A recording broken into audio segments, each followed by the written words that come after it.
Okay, we are starting lesson, or unit 2. This is lesson 2.0. We are reviewing factoring strategies. So, we've got, our first outcome is to be able to factor monomials, binomials, and trinomials. So here is a mini diagram of what we do when we factor, okay? So, we basically build our little tree here. So the first thing we always do is the top. Greatest common factor. So that means we always start with greatest common factor. Now, with greatest common factor, it only opens one bracket.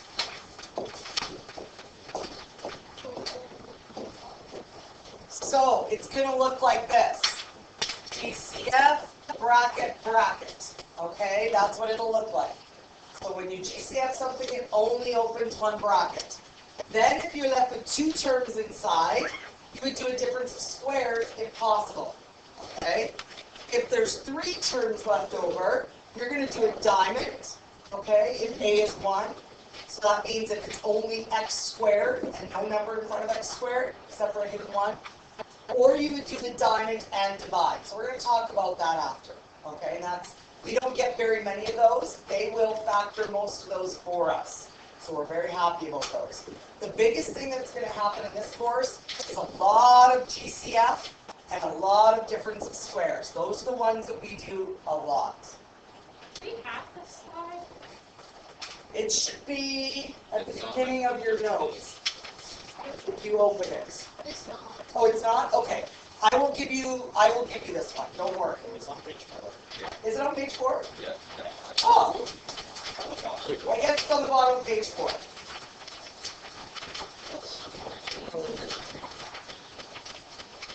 We're on the that's where the bottom of page 4 is. Okay? Sorry guys. I thought it was the exact same order. Alright. So these guys are ax squared plus bx plus c. That's how it is a trinomial, 3 terms. Difference of squares is ax squared minus, I guess we could call it b, but it's just, they're going to be perfect squares. So a and b in this case are perfect squares. You could also have another variable at the end being squared like this. Okay? You have variables at the front and the back. The big thing about a difference of squares is both of them have to be able to be square rooted without getting a decimal. And also they have to be opposite signs. So this guy's got a hidden positive sign in front of them. This guy is a negative. They have to be opposite. If they're both positives or both negatives, you are not able to do that step. Okay? They have to be opposite signs. Okay? Okay, and that's the positive and the negative. Now, sometimes they're going to put the negative one first. We don't like that, so we always rewrite it. So sometimes you're going to see something that may look like this. It could be, let's say, negative 49 plus x squared. Well, we like the negative in the middle.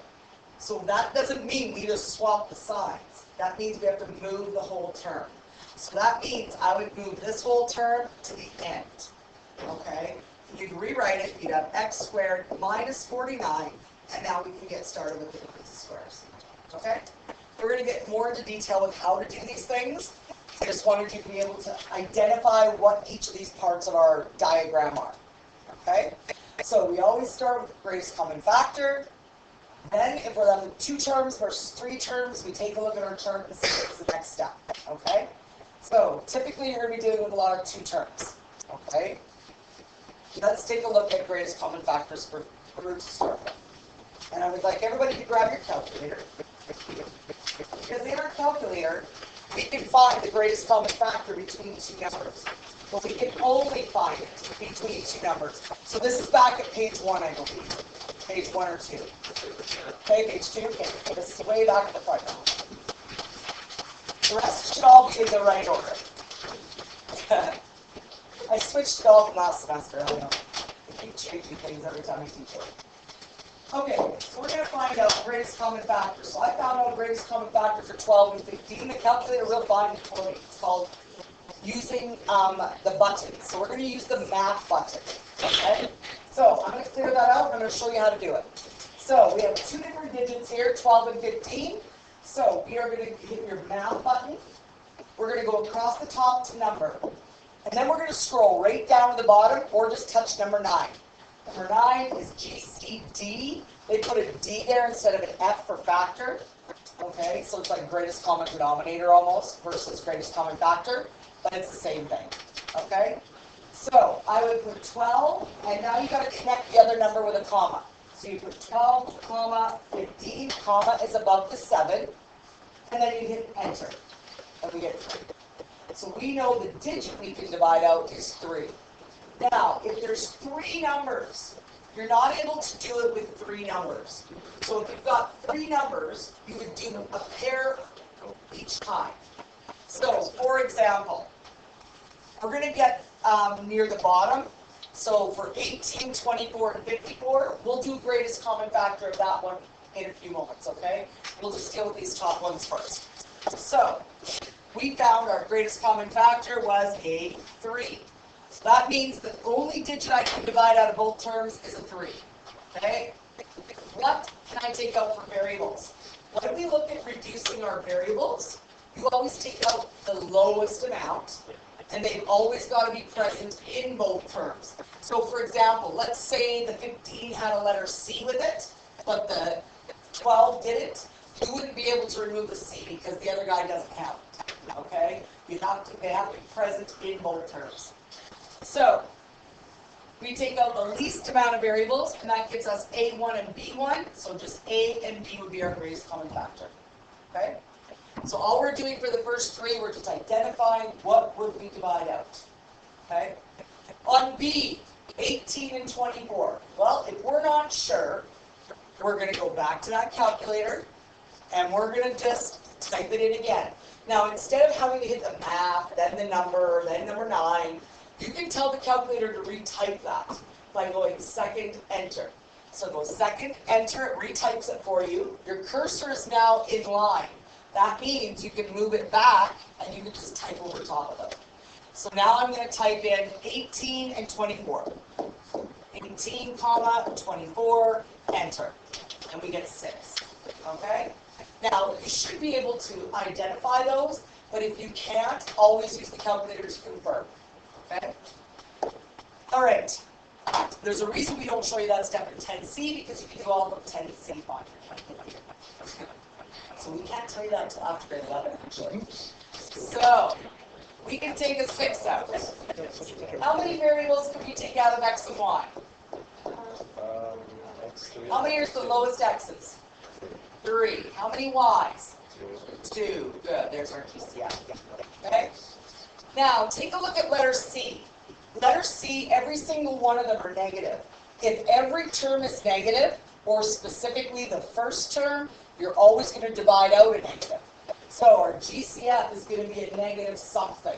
Now, because they all end in 0, this one's a pretty easy one. We can just say, hey, I can divide 10 out. And yes, we can divide 10 out.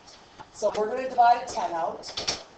And how many A's and B's can we take out of here? 2 A's, 2 B's, 1 B. Good. There's only one in the first term. Okay? All right. Now we're going to actually factor using the GCF. So when we factor using it, to do exactly what we did here, only when we identify the GCF, we're going to write it underneath each term so that we can literally see where the variables are that we can cross off. So this one specifically right here, what will be your common denominator between 15, 5, and 25? 5. Good. They all end in 5s. Typically 5 is a good one. So we know we can take out a 5. How many W's can I remove? 2. Good. W2, W2. Now what we're going to do is we're going to put 5W squared on the outside of a bracket. We're going to open a bracket. Okay? So now we're literally going to do the dividing and subtracting exponents. So now I'm going to divide 15 by 5, and I'm going to get a 3. And then now we're going to subtract those exponents. How many are left over? 2. Good. So W squared.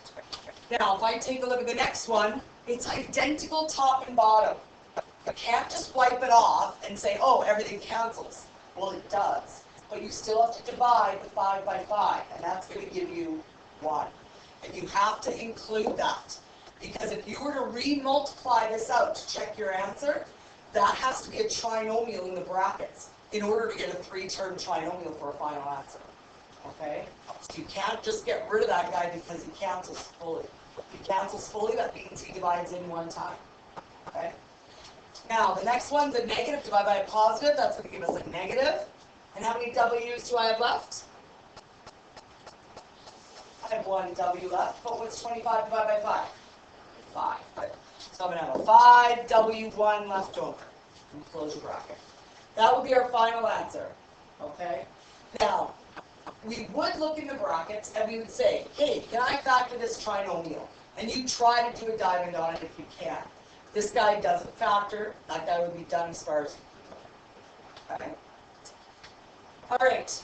Looking at number 2. Now, these are bigger numbers. So when we have an example like number 2, we've got the numbers 18, 24, and 54. So what we're going to do is we're going to go into our calculator, and we're going to find the greatest common factor.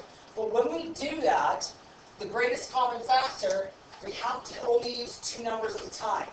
Well, we found these 2. When we did 18 and 24, we got 6. Now I need to try 18 and 54. So now I'm going to second enter it, 18 and 54. Enter. Oh, that gives me 18. So between these 2, I get an 18. All right, now I'm going to check 24 and 54. So now I'm going to put it in, second enter, 24 and 54. I get 6. So, between these 2, you get a 6. Now, when you've got 3 numbers, you need to take the smallest number. So, 6 is going to divide out of these pairs, and if 18 divides into these 2, 6 will also divide into those 2. Okay? So, we just cut this guy down a little bit smaller. That's all we do. Okay? So, our greatest common factor would be a 6 here. All right. I'm just going to erase all this stuff so I have more room to write. Okay. I'll move up. There you go. So we need to literally divide each of these now by 6. And how many x's can I remove? 2. So 6x squared. And he's going to go on the outside of a bracket. Now I open a bracket and divide. So what is 18 divided by 6? How big? 3. Good. How many x's left over when you subtract them? 2. So x squared. Beautiful. What is 24 divided by 6? Positive 4, connect with a plus sign. Or do you have any x's left? No, they disappeared here. Okay, negative 54 divided by 6 is negative 9. How many x's left over? 1. Again, we would look in the bracket and see if we could take anything else out. No, we can't. So that's as far as we can go on that one. Okay? 36, 60, and 84. Any wild guesses? 3. It is 12, yeah. Okay? So, now the way we know it's 12, honestly, it'd be a guess and check thing using your calculator again. Okay? But they do all divide by 12. So we're going to remove a 12. How many x's can I take out? How many y's? Good. xy, xy. All right, put it down here. So 12 xy is on the outside. Now I open my bracket and I divide. So 36 divided by 12, 3 times. How many x's left over? How many y's? 3. Subtract them. 60 divided by 12, positive 5 times. How many x's left? Any y's? Nope, they disappear here. All right, 84 divided by 12. Negative 7. Good. Do you have any x's left? No. Do you have any y's left? Good. Y squared. Dun, da, da, da, you're done. Okay, that's as far as you can go. Especially with double variables. When you've got double variables like that, that's as far as you can go with those. Okay? Pretty easy stuff so far? Good review? All right, now we're getting into the difference of squares. So we're coming down the pipe on our GCF. So we've got GCF, then we have 2 terms, 3 terms. So this is our difference of squares. Here is our diamond for trinomials. So we're jumping right into the difference of squares part here next.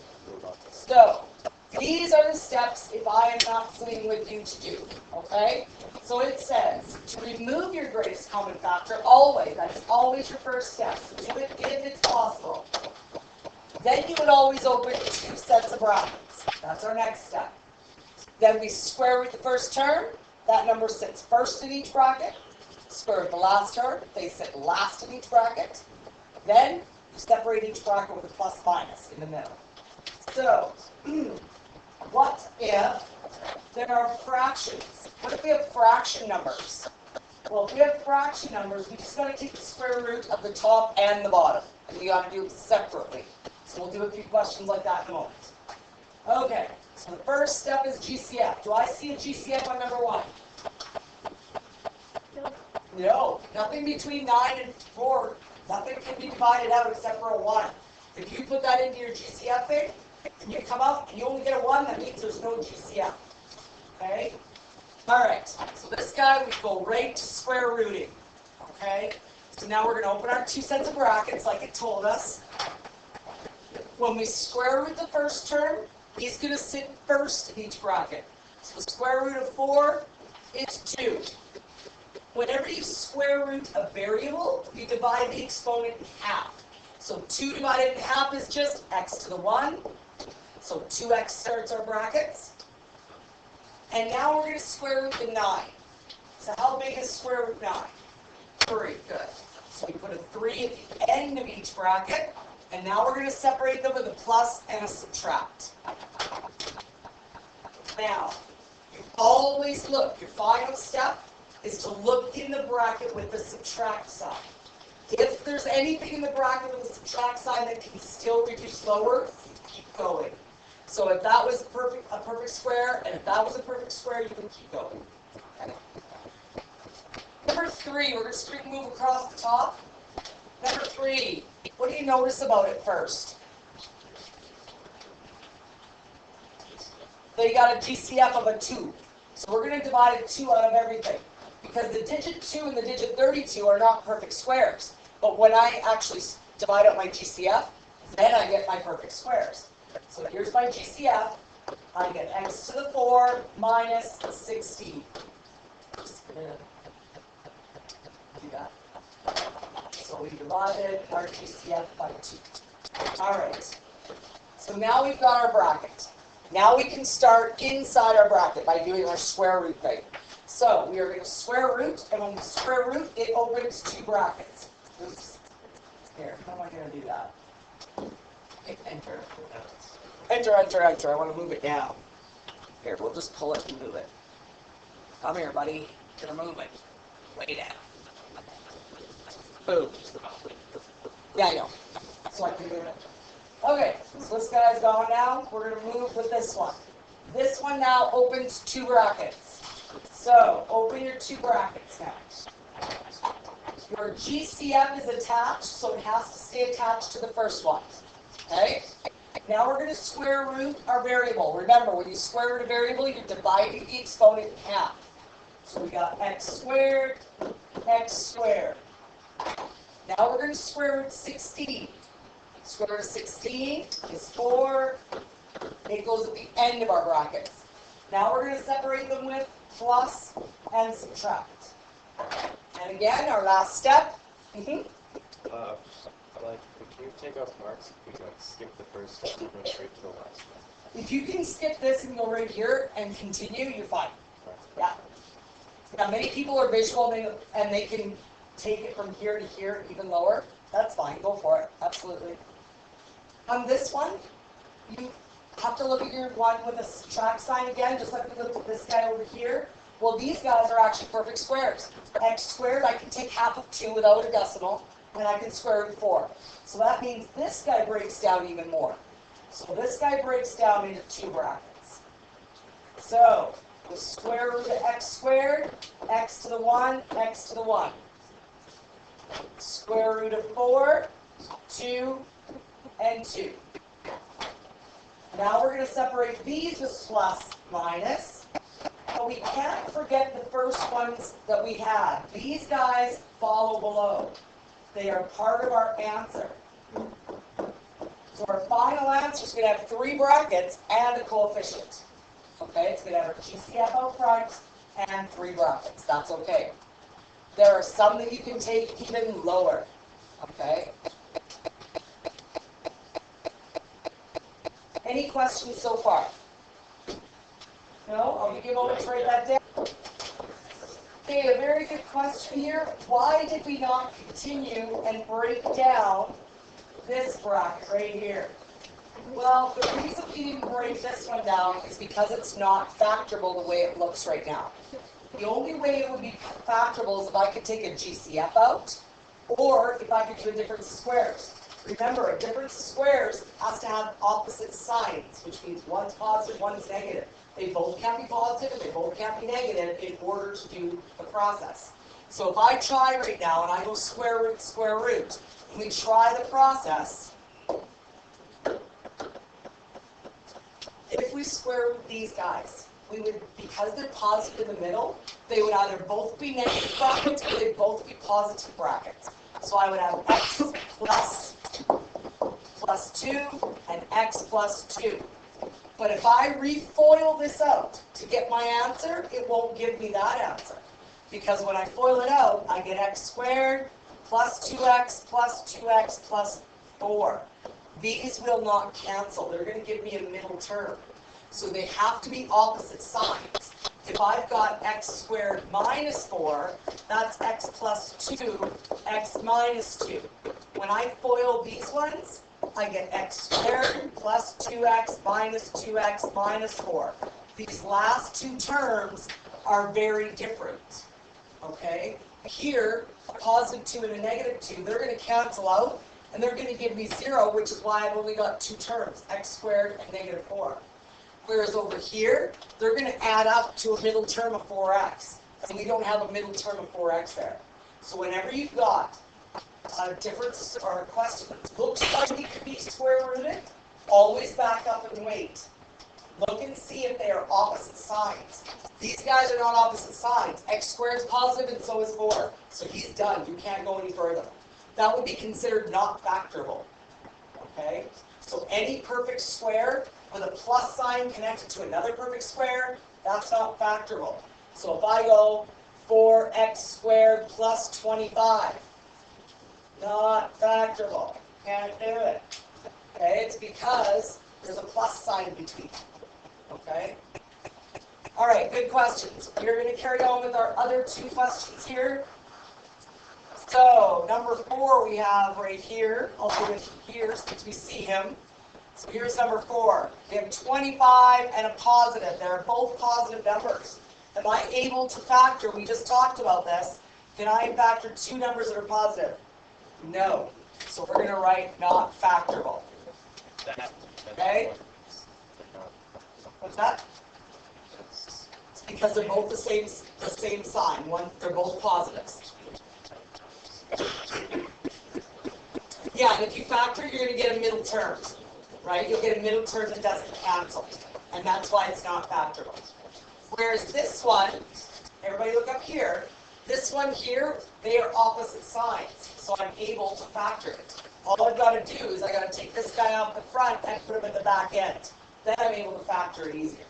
So it's going to look like 16x to the 4 minus 64y squared. Now, we do every single step, and that means our first step is GCF. So GCFing, I'm going to divide over 16. Okay? So 16 comes out, and remember when you do a GCF, it's only one bracket you open. So now 16 divides by 16, I get x to the 4 left over. 64 divides by 16, negative 4 times, and my y squared comes down. They are all perfect squares, so I'm able to now break it down and open 2 brackets. And that's exactly what we're going to do. Okay? We're going to break it down and open two brackets. So, the 16 comes down for the ride. He stays in front of the bracket, he's attached. Now we're going to square root the first term, square root the last term. So when we square root a variable, we always divide the exponent by 2. So, cut 4 in half, he becomes x squared. Now I'm going to square root 4. Square root of 4 is 2. So I'm going to put a 2. And now I need to do the y squared. Square root y squared, I get y to the 1 and y to the 1. Now we're going to separate our brackets, our terms in the brackets, by a plus sign and a subtract sign. They have to be opposite. And again, we look at the negative one. Do we see two perfect squares? Only one perfect square. There's only one perfect square. That's your x squared. They both can't be square rooted, so you're done. Okay, that's as low as you can go on that one. Yeah? If you put 2y in front, does that matter? If you did it the other way, that means that you would have your brackets like this. You would have 2y plus x squared, and you'd have a negative 2y plus x squared. It just means that your y's are out front, and they have to be opposite sides. And that would work. It is possible. Yeah. We just don't tend to do them that way. We always move the negative to the middle. Okay? But it does work. Okay, here's some fractions and GCFs. So when we've got fractions, again, we're going to do top and bottom. So we're going to square root top and bottom. So open two brackets. My first term is going to become 1 over 3. 1 over 3. And now we're going to take half of x squared. How big is half of x squared? X to the 1. Tough right. We're going to square root our 64, and square root 64, we're going to get 8. And we're going to separate with positive and negative signs, so plus minus. Okay? We're going to work on the guy right below. So right below, same thing, we're going to square root top and bottom. Top and bottom. Okay? So we're going to open two brackets. When there's a variable, the variable will typically sit in a fraction. It'll sit with the top number, or it'll sit right in the middle. Okay? So this is going to be 3 over 7 x squared. 3 over 7 x squared. Okay? Now we're going to look at 25 and 81. What's the root of 25? 5. What's the root of 81? 9. So we're going to get 5 over 9, 5 over 9. Now we're going to separate with plus, minus. Okay, separate with plus, minus. Okay, we might as well do number 8, since number 8's right here beside us. Square root tops, square root bottoms. Open two brackets. That's going to give us x over 8 to start. Y over 7 goes at the end. And then we're going to separate with plus minus again. Okay? So when we look in our brackets with the negative sign, we have to look for perfect squares again. There's nothing that's perfect squares except for our x squared here. So there's nothing we can do to break them down lower. That's as low as they go. Okay? Then we are going to jump right above number 8 and do number 6. Number 6 has a GCF in it. We can divide out x. So we're going to divide out x from both. So that means x will sit on the front of a bracket. I'm just going to erase these guys here on number 5 so I can put my answer over here. Okay. So I'm going to take an x out, and then I'm going to end up with w squared y squared minus x squared z squared. Now we're going to square root both sections. Okay? All that means is we're going to cut those variables in half. So this is going to give me x out front, open two brackets. Half of wy is wy. Half of x squared z squared is xz. xz. Then we separate with a plus sign and a subtract sign.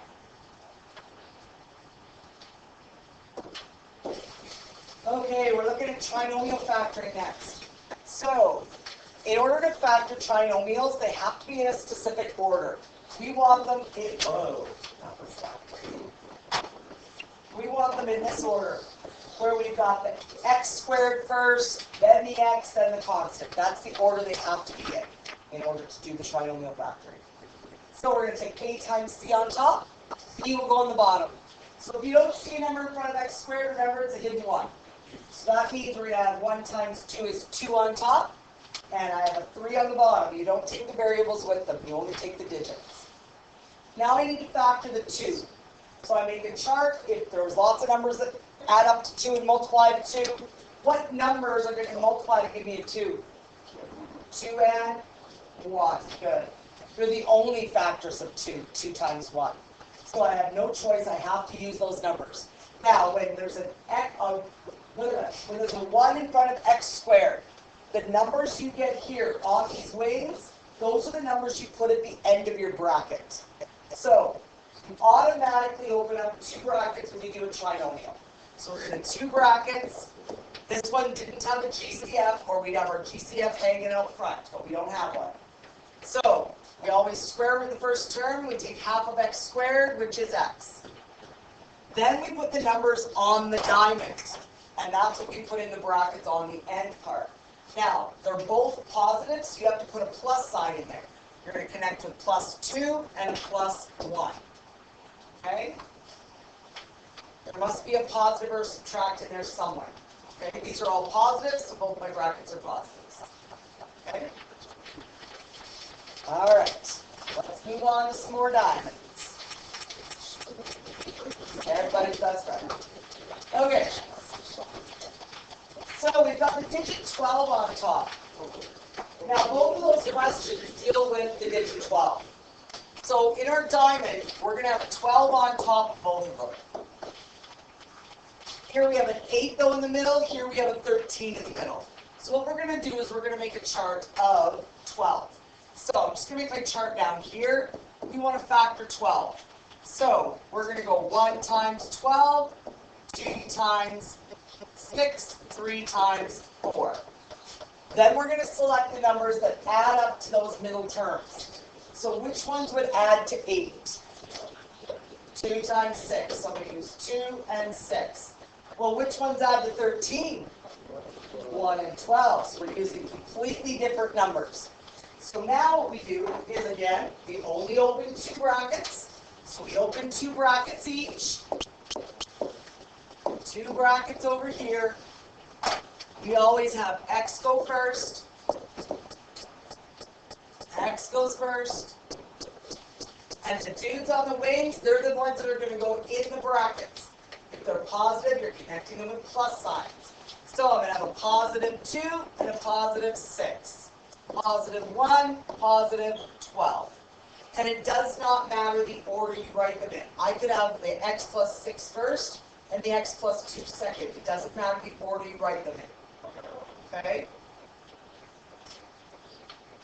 Any questions with the first 2? You're not going to be dealing with huge numbers typically. You're going to be dealing with basic numbers that you're easy to factor. Okay? D. Let's talk about D before we do A or C here. So if we talk about D, let's move our 12 here. Whoa, what's going on? Go away. Okay. So on our diamond, here's our A, our B, our C. A times C is a 4. We need to add the 3. What numbers multiply to 4 and add to 3?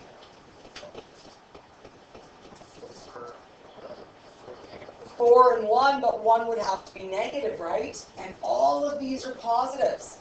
So I would have to have 4 and a negative 1. But I'm not allowed to have a negative because these guys are both positive. So that means not factorable. Can't do it. Means it's not factorable. Okay? Alright, let's take a look at the guy on the left. Letter C. So we'll factor the number 10. So we're going to put 10 up here and the negative 11 on the bottom. So what numbers are going to add to 11 that multiply to 10? Right. You're going to use the first factors always. So whenever you start a T-chart for factoring, I would have started the T-chart over here for 10. And I would have 1 times 10, 2 times 5. Then we circle the ones that would add to 11. Well, we get 1 and 10. Well, it just so happens these guys are negatives. That means both have to be negative. And they both have to be negative because our 10 is positive. So we're going to have negative 1, negative 10. And those are the numbers that go in our brackets. Okay. So now we're going to open our 2 brackets. I'm just going to write it over here and erase all this. I need some room. So here's my brackets. And this is for letter C. I'm just writing it over here.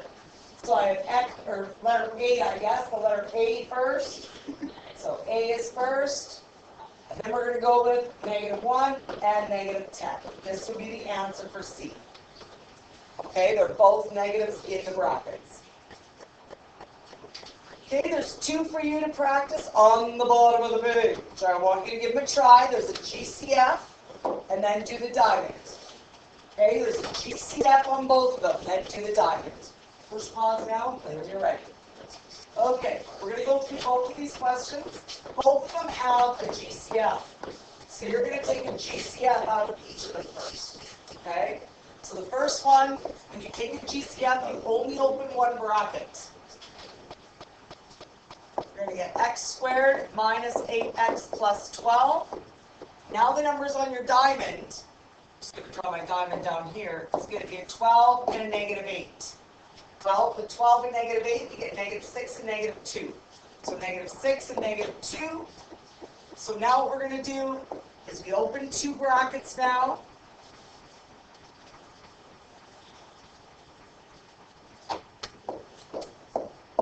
The 4 comes down, it has to stay attached. And now in your brackets, you start with your x.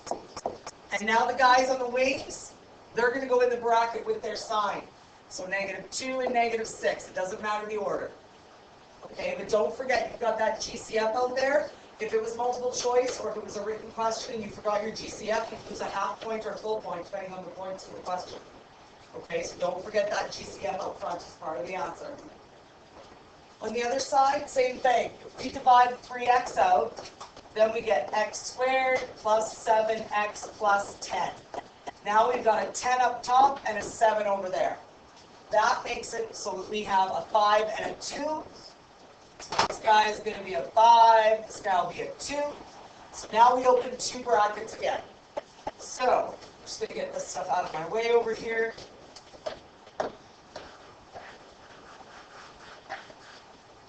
Okay. So we have our 3x. Open our 2 brackets. Now I have x to start. And now what I have on my wings, that's going to go in the brackets, but they're both positives. So you have to connect with the plus signs. Plus 5, plus 2, doesn't matter the order. Okay? This concludes our first lesson 2.0 for factoring.